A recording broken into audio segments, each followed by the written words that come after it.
Voici l'histoire complète de Christophe Colomb, depuis sa naissance jusqu'à aujourd'hui. Naissance et origine, Christophe Colomb, en italien Cristoforo Colombo, en espagnol Cristóbal Colón, est né entre le 25 août et le 31 octobre 1451 à Gênes, en Italie. Il est issu d'une famille modeste. Son père, Domenico Colombo, était tisserand et sa mère, Susanna Fontanarossa, s'occupait du foyer. Dès son jeune âge, Colomb montre un grand intérêt pour la mer, la navigation et les cartes. Jeunesse et formation de marin. Dans sa jeunesse, Colomb devient apprenti marin et commerçant. Il navigue beaucoup en Méditerranée, travaillant pour des maisons de commerce génoises. Vers 1476, il s'installe au Portugal, un centre important de la navigation à cette époque. Il apprend les techniques de navigation, étudie la géographie, la cartographie, et commence à rêver d'une route maritime vers l'Asie en passant par l'ouest, plutôt que par l'est comme le faisaient avant les Portugais. Le projet fou, atteindre les Indes par l'ouest. Colomb est convaincu que la Terre est ronde. Une idée déjà connue, mais mal mesurée. Il croit que l'Asie est beaucoup plus proche de l'Europe qu'en réalité, et qu'en traversant l'océan Atlantique vers l'ouest, il atteindra le Japon et la Chine. Pendant plusieurs années, il propose son projet aux rois d'Europe, le Portugal, la France, l'Angleterre, mais tous refusent. Le soutien de l'Espagne.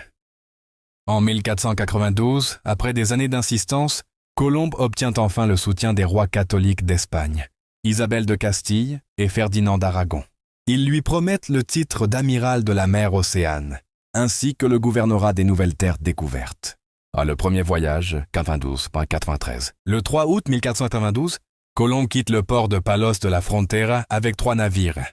La Santa Maria, navire amiral, la Pinta, la Niña. Après plus de 2 mois en mer, le 12 octobre 1492, il atteint une île des Bahamas, qu'il nomme San Salvador.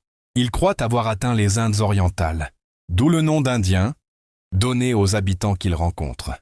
Il explore aussi Cuba et Hispaniola, aujourd'hui Haïti et République dominicaine.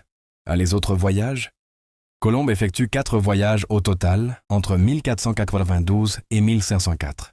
1. 1492-1493, découverte des Bahamas, de Cuba et d'Hispaniola. 2. 1493-1496, exploration de la Dominique, de la Guadeloupe et de Porto Rico. 3. 1498-1500, il atteint les côtes de Trinidad, l'Amérique du Sud, actuelle Venezuela. 4. 502-1504. Il explore les côtes de l'Amérique centrale, Honduras, Panama. Malgré ses exploits, Colomb ne comprend jamais qu'il a découvert un nouveau continent. Il croit toujours être en Asie. Chute et disgrâce, de retour en Espagne, Colomb est accusé de mauvaise gestion et de cruauté envers les colons. Il est emprisonné en 1500 avant d'être libéré par le roi. Mais il perd la plupart de ses privilèges. Morte, Christophe Colomb meurt le 20 mai 1506 à Valladolid, Espagne, à l'âge d'environ 55 ans.